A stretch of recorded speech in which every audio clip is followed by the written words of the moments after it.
Il commissario Covid, generale Francesco Paolo Figliuolo, dice che non si conoscono gli esiti dei vaccini, che non sono stati approvati come dice il generale, ma hanno avuto un'autorizzazione condizionata, come spiega l'Istituto Superiore di Sanità.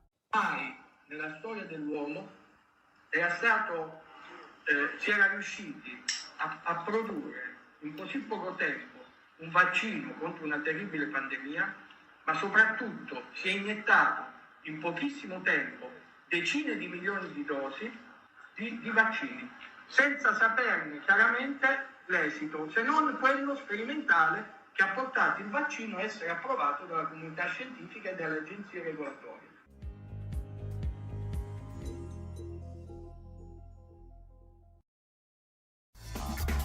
Va ora in onda Filo Diretto. Rieccoci in onda per qualche minuto perché tra poco ci collegheremo con Palazzo San Macuto a Roma, aula del secondo piano, commissione parlamentare di inchiesta sulla morte di Davide Rossi, il responsabile della comunicazione del Monte Paschi che finì giù dalla finestra, come ricorderete, della sede del Monte Paschi di Siena. Verrà ascoltato il procuratore aggiunto di Genova, Vittorio Ranieri Mignati. Della commissione fa parte anche Claudio Borghiacquini tra gli altri, che è il titolare della rubrica del giovedì, che oggi salta per seguire i lavori di questa importante commissione di inchiesta. Abbiamo ascoltato prima invece un bellissimo brano, presumo che sia stato reputato tale da non pochi di voi che l'avete ascoltato, Is You Is or Is You and My Baby di Louis Jordan, che nasce oggi 8 luglio del 1908 a Brinkley, Arkansas, negli Stati Uniti, pioniere del jazz, del blues e del rhythm and blues. Meraviglioso. Poi se ce la facciamo ascoltiamo anche un altro americano, italo-americano, Jerry Vale, vale a dire Gennaro Luigi Vitaliano, che nasce l'8 luglio del 1932 nel Bronx a New York. Vi farete un sacco di risate ascoltando la sua versione di Mala Femmina, che è la celeberrima canzone napoletana di Totò, che viene reinterpretata, diciamo così, in un modo molto italo-americano. Intanto torniamo brevemente ai quotidiani, sfruttando questi pochi minuti per concludere la rassegna stampa come si deve, della ministra di giustizia ungherese che dice: rompeteci poco le scatole perché siamo un paese sovrano, si rispetti la volontà degli ungheresi che votano per i conservatori dal 2010 e non ci piace quando qualche altro governo vuol darci lezioni su questioni politiche, dice la ministra Judith Varga, giovane ministra della giustizia in Ungheria. Sul tema invece appunto dell'LGBT, Zan e compagnia bella, c'è da segnalare un'intervista allo psichiatra Giuseppe Bersani sulla Verità di oggi, intervistato da Francesco Borgonovo. Bersani è professore di psichiatria, criminologia clinica e psichiatria forense alla Facoltà di Farmacia e Medicina della Sapienza di Roma. Nella lotta tra la scienza e l'ideologia LGBT ci vanno di mezzo i giovani, dice il professor Bersani. Imporre ai ragazzi teorie che negano le differenze tra maschi e femmine danneggia il loro sviluppo, non solo sessuale, ma anche personale, dice il professor Giuseppe Bersani. Partiamo dalla definizione di omofobia. In linguaggio psicologico il termine fobia esprime timore, ansia e non avversione o odio, ma tale espressione impropriamente è entrata nel linguaggio comune e in questo senso viene utilizzata anche nel disegno di legge Zan. Del resto, tale termine individua in modo comprensibile il campo di finalità del decreto, cioè il contrasto alle discriminazioni su base sessuale, che non può che essere assolutamente condiviso e sostenuto. Cosa non è convincente, secondo il professor Bersani, nel disegno di legge Zan? Il testo può generare perplessità nella formulazione anche lessicale. Nel caso di omofobia non è possibile equivocare, ma lo stesso non vale per altre definizioni. Bifobia sarebbe incomprensibile se decontestualizzata. Considerazioni di questo genere anche per transfobia, anche questa è incomprensibile fuori contesto. Lesbofobia, il termine omofobia è onnicomprensivo, il greco homos uguale, eccetera eccetera. Sintesi dell'intervista che potete trovare integralmente a pagina 7 della Verità. Appunto, nella lotta tra scienza e ideologia ci vanno di mezzo i giovani, mentre Cambiando completamente argomento, su Repubblica, pagina 20, pagina economica, un focus sul Ministero del Lavoro, il ministro Orlando e il governo che cerca 4 miliardi e mezzo per i sussidi universali. Primo confronto tra il ministro Orlando e il ministro sul nuovo sistema di welfare per il lavoro da varare entro luglio. A regime il costo sarebbe di 2 miliardi, servono 6 miliardi per far decollare nel 2022 la riforma dei cosiddetti ammortizzatori sociali, 1,5 miliardi da risorse destinate in un primo tempo all'operazione cashback, ora sospesa dal governo Draghi, cioè il ristorno per chi ha fatto spese con la carta di credito. 4,5 miliardi invece andranno trovati entro fine anno per inserirli nella legge di bilancio. È il quadro emerso ieri durante l'incontro tra il ministro dell'economia Franco e quello del lavoro Orlando, per avviare il confronto sui costi della riforma dei cosiddetti ammortizzatori sociali. Vanno cercati 4,5 miliardi per una spesa complessiva di 6 miliardi nel 2022 per le nuove forme di welfare, di tutela sociale. I nuovi ammortizzatori sociali sono disegnati all'insegna del principio del cosiddetto universalismo differenziato. Cosa significa? Uguali per tutti, ma con distinzioni di durata e meccanismi di finanziamento in base al settore produttivo di appartenenza. Costeranno di più per la fiscalità generale il primo anno, ma poi la spesa comincerà a scendere, questa è la prospettiva. Lasciamo il capitolo nuovi ammortizzatori sociali per un'altra novità, il cloud di Stato. Pronta la prima offerta Cassa Depositi e Prestiti TIM Leonardo, cioè l'ex Finmeccanica. Lunedì scorso al Ministero del Tesoro riunione col ministro Colao, Cassa Depositi e Soggei, disponibili 900 milioni. Cos'è il cloud di Stato? È la grande nuvola, la nuvola sovrana statale per custodire i dati informatici della pubblica amministrazione. La grande nuvola si sta avvicinando. Lunedì i vertici del Tesoro e il Ministero hanno indetto una riunione col ministro Colao ed esponenti di Cassa Depositi e Prestiti e Soggei, i due gruppi pubblici che sono in lizza per realizzare il cloud, la grande nuvola per custodire i dati della pubblica amministrazione. Anche qui staremo a vedere che cosa nasce. Vi segnalo poi il pezzo da leggere di Stefano Montefiori sul Corriere della Sera da Parigi sul caso di Milà, la 17enne lesbica finita nel mirino degli islamici. Subito dopo la sentenza, ieri a Parigi, Milà ha parlato con una convinzione e una maturità inusuali per una 17enne, scrive il Corriere. Ha detto la giovane: vorrei ringraziare i miei genitori per la forza che hanno dimostrato, perché sono 18 mesi, 1 anno e mezzo, che vivono lo stesso mio calvario. Ringrazio il mio avvocato, lo stesso di Charlie Hebdo, Richard Malka, per la sua perseveranza, una persona ammirevole. Ringrazio le forze dell'ordine che garantiscono la mia protezione. Questa ragazza, durante una diretta Instagram, nella quale sono infilati amici suoi, conoscenti, diciamo, islamici, ha detto cose sul Corano, contro il Corano. È stata bersagliata in una diretta Instagram, da lì in avanti, in 1 anno e qualcosa, da 50.000 e passa messaggi di morte terrificanti. Ti stacchiamo la testa, ti distruggiamo, ti sciogliamo nell'acqua, ti violentiamo. Delle cose terrificanti le hanno continuato a scrivere, è finita sotto protezione, non è più potuta andare nella sua scuola, si sposta continuamente. Dopo la sentenza di ieri ha reagito così: ringrazio le forze dell'ordine che garantiscono la mia protezione, le femministe che mi hanno sostenuto, ma mi dispiace per le altre che non lo hanno fatto, perché non le considero femministe.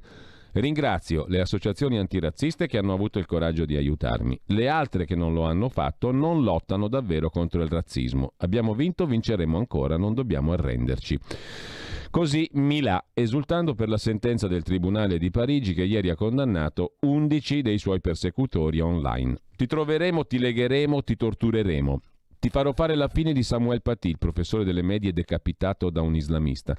Fatela esplodere. Per questi e altre decine di migliaia di messaggi dello stesso tenore pubblicati sui social media, 11 persone, tutte incensurate, in maggioranza ventenni, sono state condannate dal Tribunale di Parigi a pene tra i 4 e i 6 mesi di carcere con la condizionale e a pagare ciascuno 1.500 euro di danni e 1.000 di spese legali a questa ragazza Milà, liceale, che dal 18 gennaio dell'anno scorso vive nascosta e protetta dalla polizia per avere pronunciato su Instagram frasi contro l'Islam e contro il Corano. Gli imputati erano 13, uno è stato assolto per vizio di procedura, un altro perché, caso unico, ha presentato le sue scuse in aula e la richiesta di perdono è apparsa sincera. La sentenza sul caso Milà era molto attesa in Francia perché riguarda due temi al centro del dibattito: la difesa della laicità, della libertà di espressione, del diritto alla blasfemia garantito dalla Costituzione francese contro la prepotenza islamista e al contempo la lotta contro le campagne d'odio lanciate sui social media che non riguardano solo l'Islam radicale. La Procura di Parigi a tal proposito ha aperto un'inchiesta per insulti razzisti online al campione di calcio Mbappé, reo di aver sbagliato il rigore contro la Svizzera. I condannati per il caso Milà sembrano frutto della sovrapposizione di due piani, scrive il Corriere della Sera. Hanno minacciato Milà pensando di difendere l'Islam e senza rendersi conto che l'odio online non è meno pericoloso, illegale e inaccettabile di quello vero, privi di precedenti penali, giovani, tutti più o meno ventenni, bene inseriti o meno nella società, lontani da ambienti di terrorismo, si sono lasciati andare a minacce spaventose con la leggerezza di Twitter o Facebook. Ma i social media sono come la strada, ha detto il presidente del tribunale, Michael Humbert. Quando per strada incontrate qualcuno che non vi piace, non lo insultate, non lo minacciate. Quel che non va fatto per strada non va fatto neanche sui social media. I condannati sono una piccola parte delle centinaia di persone che dal 18 gennaio 2020 hanno preso Milà come bersaglio, costringendola a lasciare la scuola e a vivere nascosta. Dall'inizio della vicenda fino all'inizio del 21, Milà ha ricevuto oltre 50.000 messaggi di odio, molti anche durante il processo. In Francia c'è chi la considera come un'eroina che sfida gli islamisti, ma altri pensano che se la sia cercata, come l'ex ministra socialista Ségolène Royal, secondo la quale è inopportuno che un'adolescente irrispettosa come Milà venga portata a simbolo della libertà di espressione. Come con Charlie Hebdo, conclude Stefano Montefiori sul Corriere della Sera, per alcuni il problema non sono coloro che minacciano di morte e poi uccidono, ma il problema sono le vittime che avevano avuto l'impertinenza di provocarli. Milà era sbottata su Instagram contro alcuni islamisti intervenuti in una diretta che volevano distoglierla dall'omosessualità e riportarla sulla retta via. E ha finito per prendersela col Corano e con Allah. La sua vita è stata sconvolta, ma è tuttora convinta, ha ragione, sottolinea l'inviato del Corriere, che non spetti a lei mettere la testa a posto. Così sul Corriere della Sera. Su Repubblica invece c'è un altro caso di libertà di espressione, in questo caso anche di religione, è il caso di un gesuita, Stan Swami, in India. Il gesuita morto nelle carceri di Modi in India difendeva gli ultimi, aveva 84 anni, lottava per le cause degli aborigeni e dei Dalit. Arrestato in ottobre senza prove con la legge antiterrorismo. E, scrive Carlo Pizzati su Repubblica stamani, bisogna essere affetti da una grave forma di incurabile crudeltà per lasciar morire in carcere un prete gesuita di 84 anni malato di Parkinson, non più in grado neanche di mangiare, bere o lavarsi da solo. Ci vuole ostinata stupidità per maltrattare un malato, il più anziano indagato per terrorismo in India, che in prigione è stato anche contagiato dal Covid ed è deceduto dopo 8 mesi di prigionia senza alcuna vera prova di colpevolezza. È la storia di padre Stan Swami, è eliminato, questa è la parola giusta, grazie a una legge antiterrorismo manipolata per soffocare il dissenso al governo, una norma piegata a strumento per imbavagliare le critiche. Pugno di ferro contro le minoranze, scrive Repubblica. Infine, una cosa curiosa, adesso ci risolleviamo un po', su Libero c'è un articolo dedicato, ve lo ricorderete, a Giorgio Mastrota, quello che vende le pentole d'acciaio in televisione. L'acciaio è uno degli elementi del rock duro, no? E quindi c'è un gruppo rock strambo, valtellinese, dei pazzi, i Nanowar of Steel, steel acciaio, che appunto ha fatto un pezzo titolato Polenta Taragna Rock e ha chiamato come testimonial, visto che lui si occupa di acciai, appunto, di vendere pentole in TV, proprio Giorgio Mastrota. Sentiamolo un po', sono 5 minuti di divertimento e poi torniamo invece alle cose serie e tragiche come la scomparsa di Davide Rossi e la commissione di inchiesta. Intanto però tiriamo un po' il fiato con Nanowar of Steel, questo gruppo rock valtellinese, e la Polenta Taragna Rock con Giorgio Mastrota.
La polenta Taragna Rock, Nano War of Steel con il mitico Giorgio Mastrota.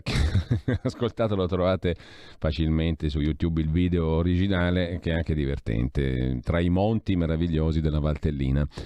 Intanto prendiamo tempo e ascoltiamo un altro brano musicale in attesa di collegarci con la commissione di inchiesta sulla morte di Davide Rossi alla Camera dei Deputati a Palazzo San Macuto.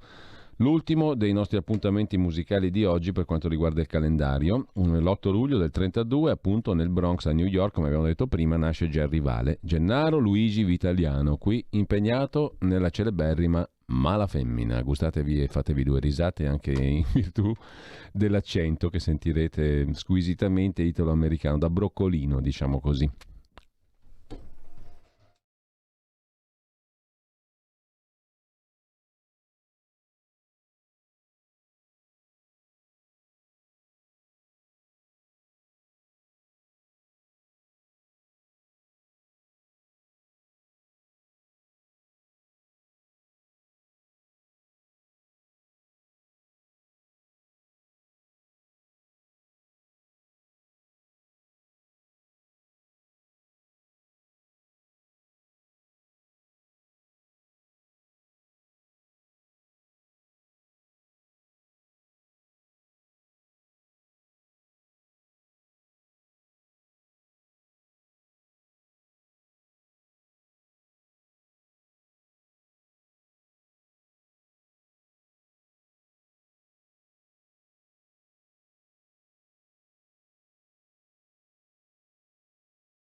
Jerry Vale, 8 luglio 1932, nasce nel Bronx a New York, lo sfumiamo malamente, però andiamo ad ascoltare adesso i lavori della commissione, di questa sia una cosa importante, la commissione d'inchiesta sulla morte di Davide Rossi, che ascolta oggi il procuratore aggiunto di Genova.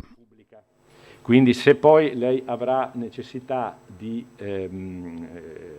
comunicare delle notizie invece coperte dal segreto istruttorio, lei ce lo dice in anticipo, a quel punto io interrompo la seduta pubblica, la seduta per il proseguo sarà invece segretata e quindi io le ricordo, ecco, questo aspetto. E quindi a questo punto io le cedo senz'altro la parola in modo che lei possa illustrare appunto alla Commissione i lavori svolti e le inchieste svolte dalla Procura della Repubblica di Genova.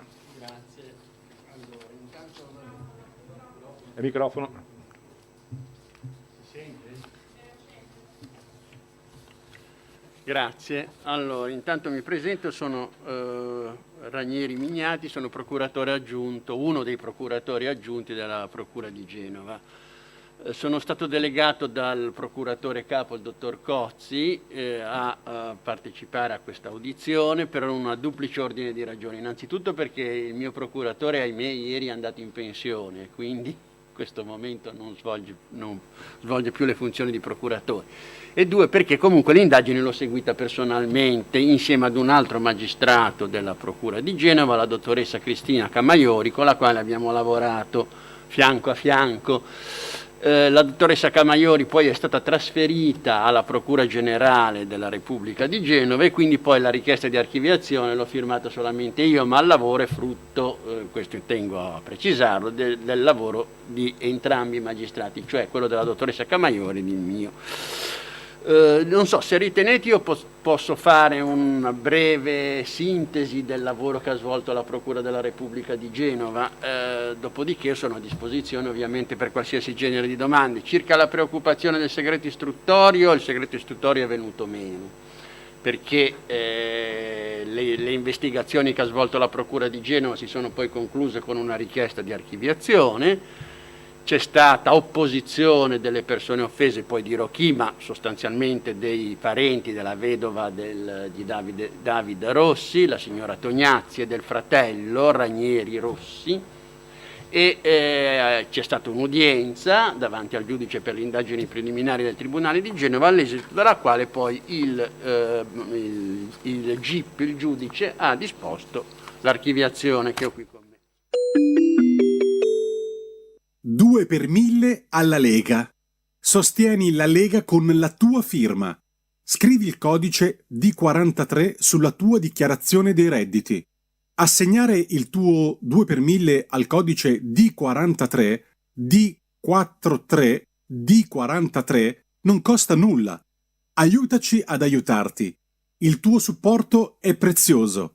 Ricorda, D43 per il tuo 2 per 1000 alla Lega di Salvini.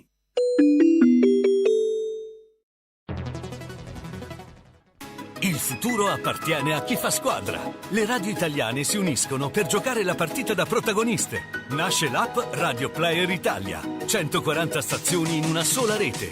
Scegli la tua preferita e ascolta il suono perfetto del digitale. Gratis, senza registrazione, senza interruzioni.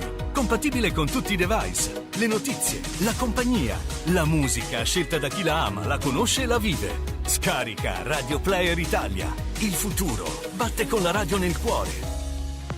Anche RPL è disponibile su Radio Player Italia.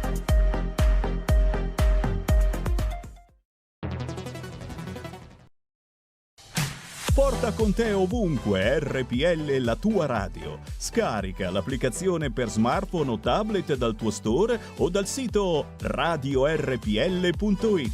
Cosa aspetti? Alcuni punti si tratta anche di questioni personali attinenti anche, come posso dire, alle abitudini sessuali che in qualche modo, secondo me, sono sicuramente dati sensibili. Ecco, esatto, quindi noi li trattiamo come atti riservati. Ecco, da sì, questo direi che sarebbe senz'altro opportuno, se mi posso permettere. Allora, io inizierei, se siete d'accordo, ma ovviamente poi conduce lei l'esame. Esatto. Io farei una breve introduzione sulla storia dell'indagine e poi passerei al merito dei fatti. Allora, l'indagine inizia, per quello che riguarda la Procura di Genova, nell'ottobre del 2017. Questo perché nell'ottobre del 2017 era andata in onda, e precisamente l'8 ottobre del 2017, una trasmissione televisiva sulla rete, ora non mi ricordo più se Italia 1, comunque su una rete media, che riguardava la trasmissione delle Iene, nella quale si era trattato dell'indagine condotta dalla Procura di Siena in occasione, a seguito del decesso di Davide Rossi, decesso che risale al 6 marzo, se non vado errato, del lontano 2013. Sì, verificatosi la sera del 6 marzo del 2013. In questa trasmissione, all'esito di questa trasmissione televisiva, pochi giorni dopo, cioè il 10 ottobre, il procuratore di Siena raccoglie gli atti dell'indagine che aveva fatto Siena relativi al decesso di Davide Rossi, una registrazione della trasmissione televisiva di Mediaset, delle Iene, e trasmette il tutto alla Procura di Genova. Trasmette il tutto alla Procura di Genova con un'osservazione che adesso vi leggo. Si dice, nel corso di questa trasmissione, quella dell'8 ottobre, viene intervistato l'ex sindaco di Siena, signor Piccini Pierluigi, che poi verrà sentito anche dalla Procura di Genova. Nel corso di questa intervista l'ex sindaco, riferiva di una storia che lui definisce parallela, mai emersa nel corso delle indagini, che vedeva coinvolti vari soggetti, tra cui anche magistrati senesi che avrebbero partecipato a festini a base di cocaina tenuti in ville in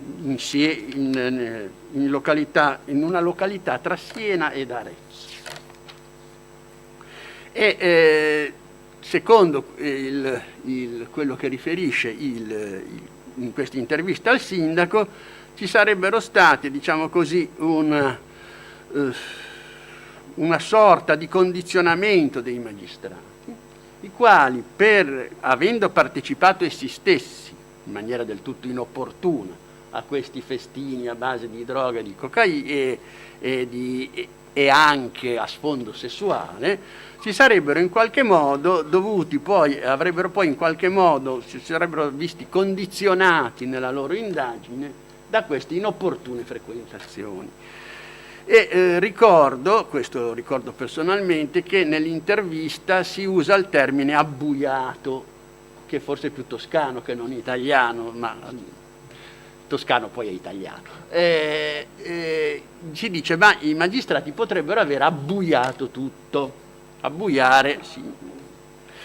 Allora a questo punto il procuratore di Siena trasmette gli atti a Genova osservando che in qualche modo, secondo la prospettazione di Piccini, dice il procuratore di Siena, le indagini sul decesso di Davide Rossi non si sarebbero spinte oltre per evitare lo scandalo nei confronti di magistrati che avrebbero preso parte ai festini. Trattandosi all'evidenza di accuse penali rivolte ai magistrati degli uffici di Siena, ogni competenza in merito spetta alla Procura di Genova. E quindi inizia l'indagine, vengono trasmesse, come ripeto, gli atti dell'indagine di Siena e sulla morte di Davide Rossi e la registrazione di questa trasmissione.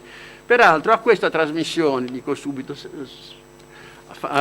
quella dell'8 ottobre, hanno fatto poi seguito molte altre trasmissioni, in particolare una di cui poi parleremo, quella del 25 marzo del 2018, di un anno dopo. Nel corso dell'indagine genovese nostra si susseguivano le trasmissioni delle Iene, per cui si aggiungevano ulteriori elementi di approfondimento. L'indagine è stata condotta dalla Procura di Genova, è stato iscritto un procedimento penale dove è stato ipotizzato il reato di cui all'articolo 323 in forza delle considerazioni di cui ho detto prima, e l'indagine è consistita nel ovviamente acquisire tutte le riprese televisive, tutti i filmati delle varie puntate che si sono susseguite nel tempo di questa inchiesta giornalistica condotta dalle Iene.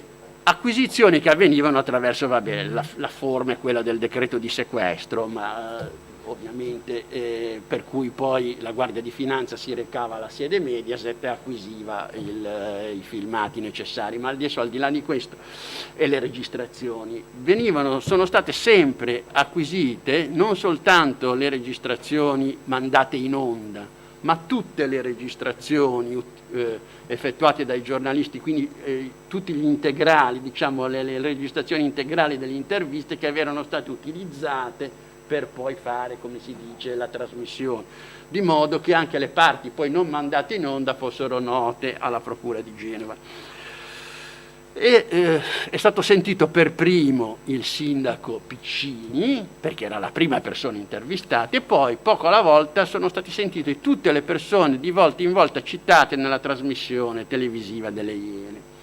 Sono state sentite quasi tutte direttamente da noi pubblici ministeri, qualcuna invece dalla polizia giudiziaria delegata, ma quasi tutti dai pubblici ministeri.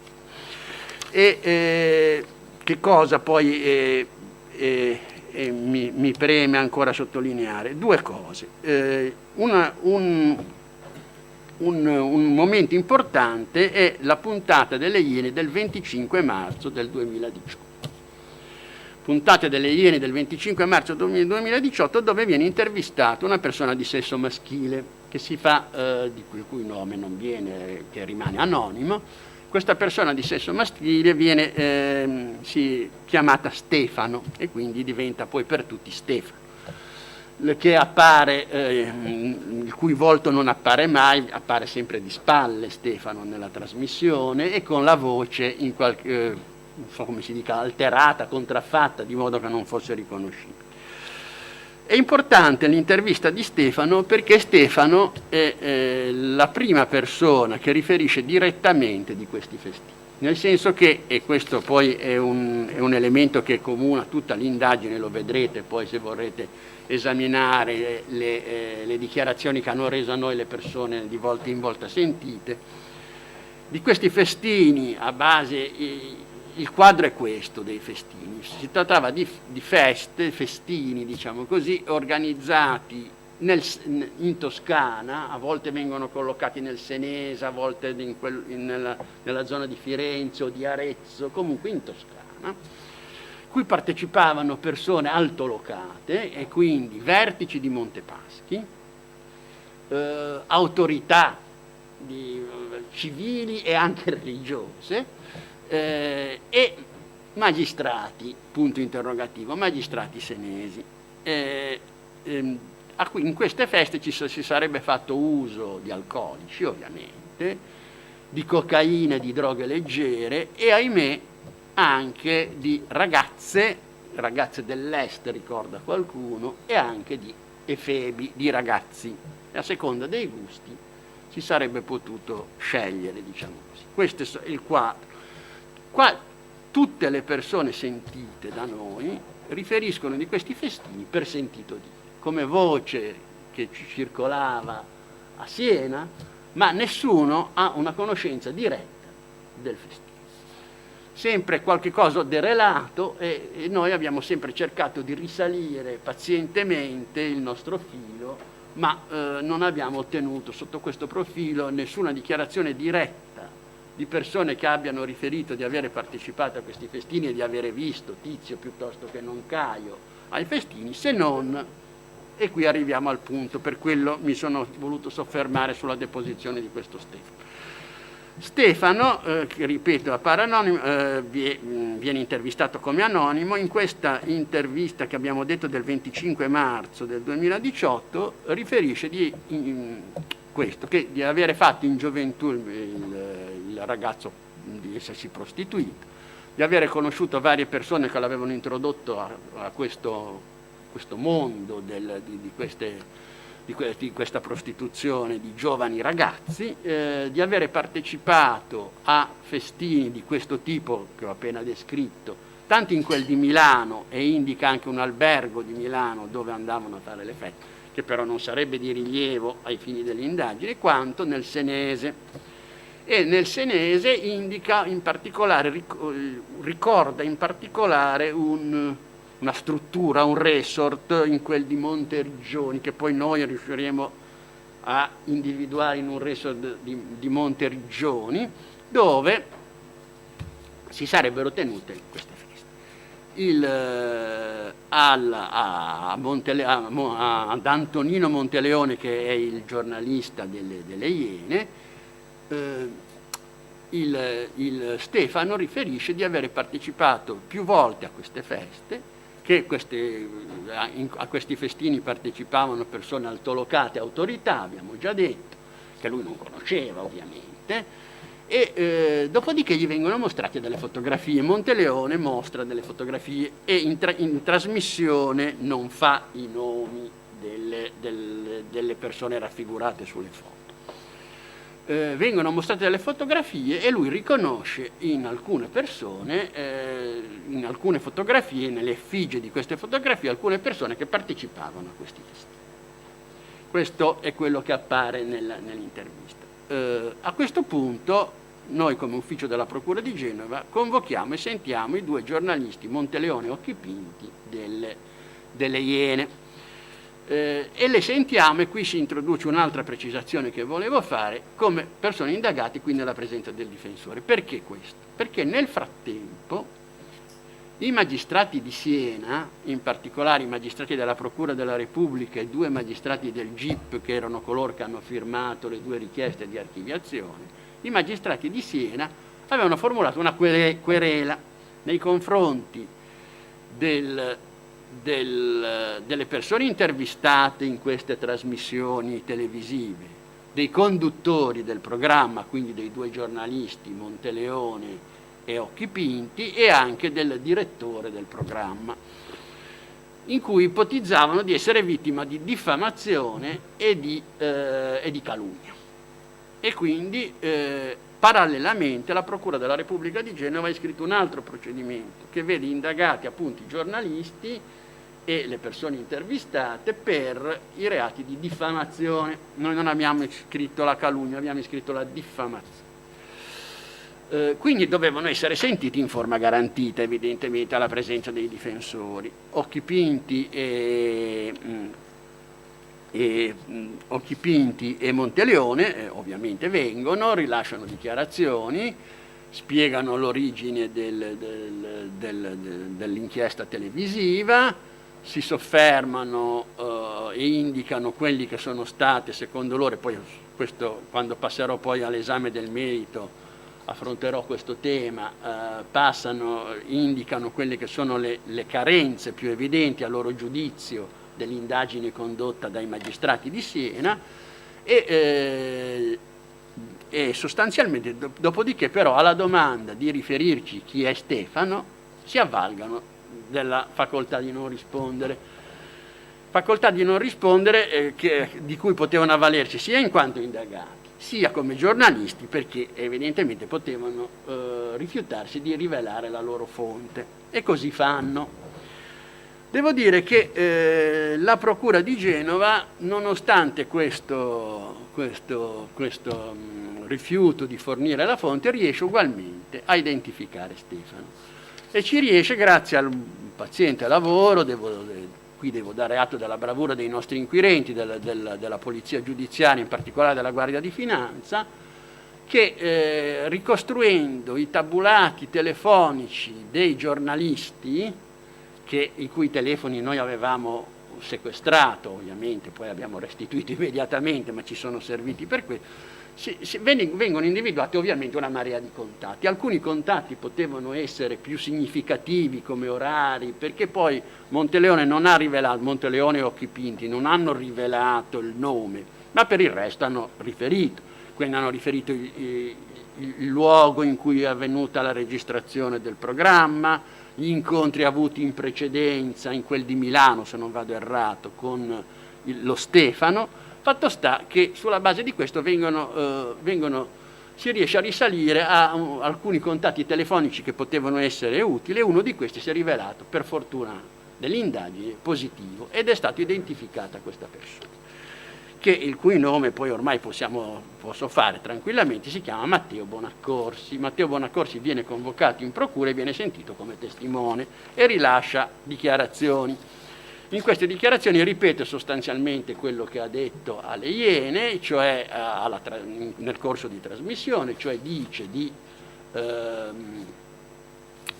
avere partecipato a questi festini, racconta della presenza di persone altolocate, dice che in una circostanza lui ebbe la sensazione che qualcuno potesse avere fatto delle riprese di questi festini, perché aveva sentito parlare con dovizie di particolari qualcuno di una festa precedente, e questo qualcuno non era presente alla festa precedente, quindi lui ha immaginato che potesse essere stato dei video, però onestamente riferisce di non aver mai visto nessuno riprendere e di non aver mai visto nessun filmato di questi festini. Dopodiché, per quello che riguarda le ricognizioni fotografiche, le individuazioni fotografiche che vengono ripetute davanti alla Procura di Genova, diciamo così che in questa seconda individuazione fotografica Bonaccorsi si rivela più cauto, più perplesso, più titubante, nel senso che riferisce che intanto, con tutti i limiti, a prescindere dai limiti propri di questo tipo di prova, perché il riconoscimento sulla base di una fotografia, lo sappiamo tutti, ha una valenza probatoria non assoluta, se non altro per il tema della fallibilità del ricordo umano, ma poi sulla qualità della foto sappiamo tutti quali sono i limiti. Al di là dei limiti propri di questo tipo di prova,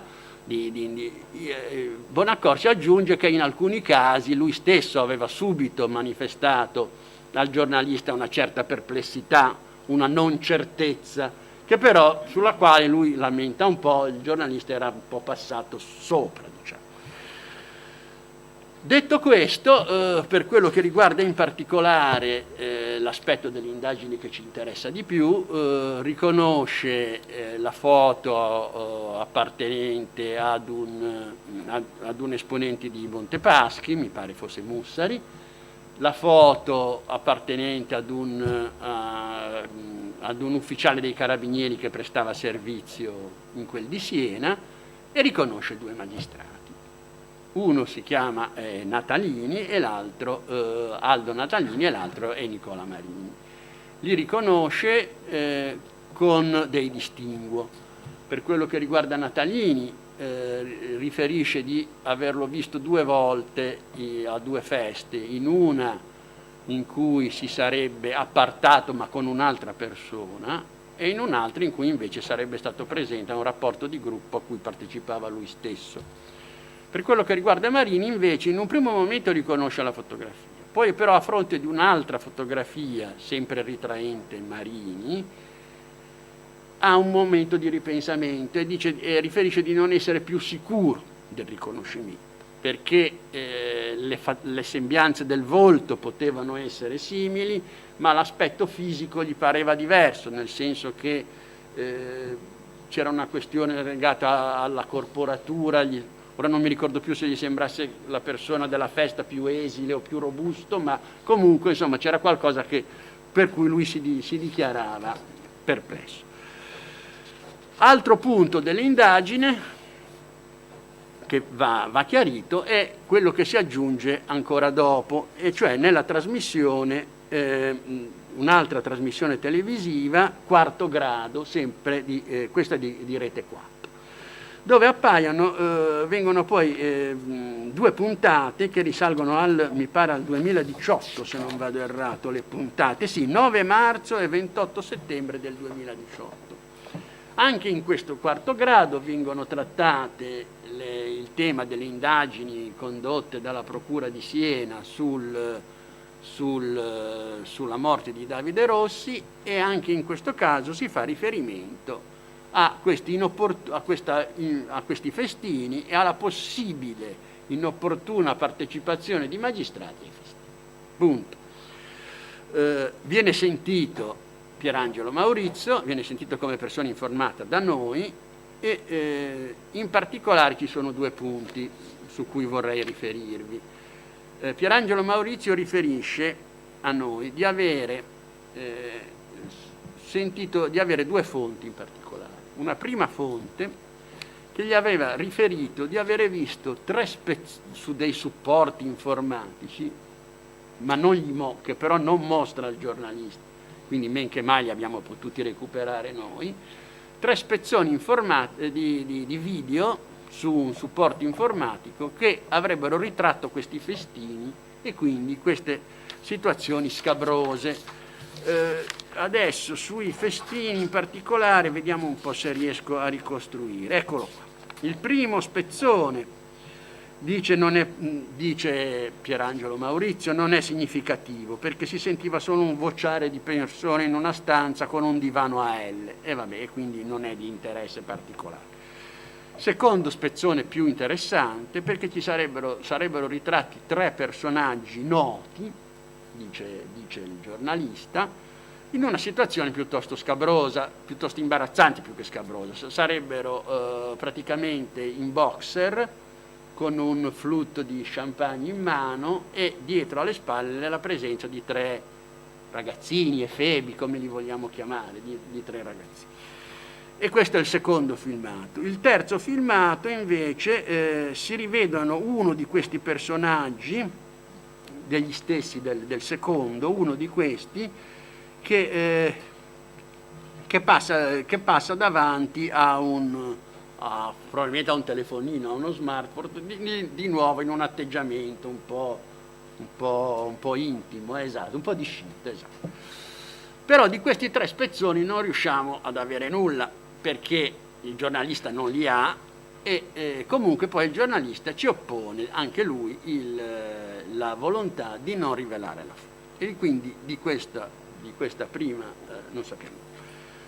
Riferisce poi di una seconda fonte che gli avrebbe mostrato uno spezzone di video di pochi secondi ripreso da uno smartphone in cui ci sarebbero di nuovo 2 persone famose e in particolare un ex ministro e un ex ministro della Repubblica e l'amministratore delegato, comunque una persona di vertice di Montepaschi Siena, in un ambiente chiuso, di nuovo in posizione di scinte scabrosa. Però anche di questo video non si ha traccia. Riferisce il giornalista Pierangelo Maurizio a noi che lui non ha visto il video, e che però la fonte aveva detto che questo video era rinvenibile sui computer sequestrati a Davide Rossi in occasione del decesso e delle indagini della Procura di Siena.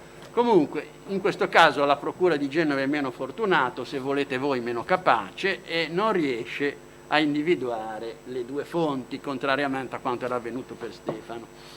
Non riesce ad individuare le due fonti. L'indagine prosegue e qui c'è l'ultimo, e poi questo è l'ultimo elemento, chiedo scusa ma è stata lunga l'indagine, piuttosto complessa, che nasce di nuovo dalla trasmissione di atti da parte della Procura di Siena. La Procura di Siena ci trasmette, qui siamo nel 2019, questa è l'ultima puntata, le dichiarazioni che rende un certo Villanova Correa. Villanova Correa è persona detenuta, attualmente tuttora detenuta, all'epoca era detenuta a Massa, in espiazione pena definitiva per un omicidio di una prostituta, credo, che si chiamava, adesso il nome non me lo ricordo, ma negli atti c'è, Lucilla qualcosa, detenuto per un omicidio avvenuto a Siena, e la cui indagine era stata condotta dal PM Nicola Marini. Villanova Correa chiede insistentemente dal carcere di essere sentito da un magistrato. La Procura di Siena ovviamente va a sentirlo, prima lo fa sentire dalla polizia giudiziaria e in un secondo momento lo stesso, uno dei pubblici ministeri di Siena, nuovo, parliamo di persona fisica del tutto diversa dai magistrati che ho citato, uno di questi, ripeto, viene sentito.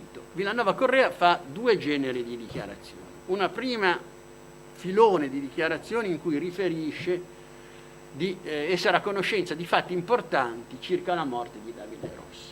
E su questo la Procura di Siena procede autonomamente, perché è competente evidentemente Siena e non Genova. E quindi la Procura di Siena non fa nessuna trasmissione degli atti. Aggiunge, questo è il secondo filone di dichiarazioni di Villanova Correa, dice di essere a conoscenza di questi famosi festini e su questo punto il PM di Siena, giustamente a giudizio mio, fa uno stralcio e trasmette gli atti alla Procura di Genova dicendo: per quello che riguarda i festini, siccome sarebbero coinvolti i magistrati senesi, non posso più indagare io, devi indagare tu, e mi trasmette gli atti. Gli atti vengono iscritti, sempre per 323, cui la Procura di Siena aveva aggiunto lo sfruttamento della prostituzione o il favoreggiamento, se volete, perché Villanova diceva che erano tutti minorenni questi ragazzini, non so come, in base a che cosa lo dicesse il Villanova, ma diceva così. Allora si iscrivono questi due procedimenti che poi vengono riuniti a quello principale che scaturisce dalle dichiarazioni del sindaco Piccini, e a questo punto viene individuato viene formato un unico procedimento. Villanova Correa, a proposito dei festini, o meglio, a proposito della partecipazione di magistrati ai festini, dice solo questo che può interessare Genova. Dovete chiedere al dottor Marini, lui ha la coscienza sporca, e non aggiunge altro. Dopodiché riferisce al PM di Siena che lo interrogava che di avere materiale importante su questi festini raccolto in un personal computer che lui aveva lì con sé in carcere, e che altro materiale importante sarebbe stato raccolto in un altro computer, in un altro apparato elettronico che gli sarebbe stato sequestrato in occasione dell'arresto per l'omicidio.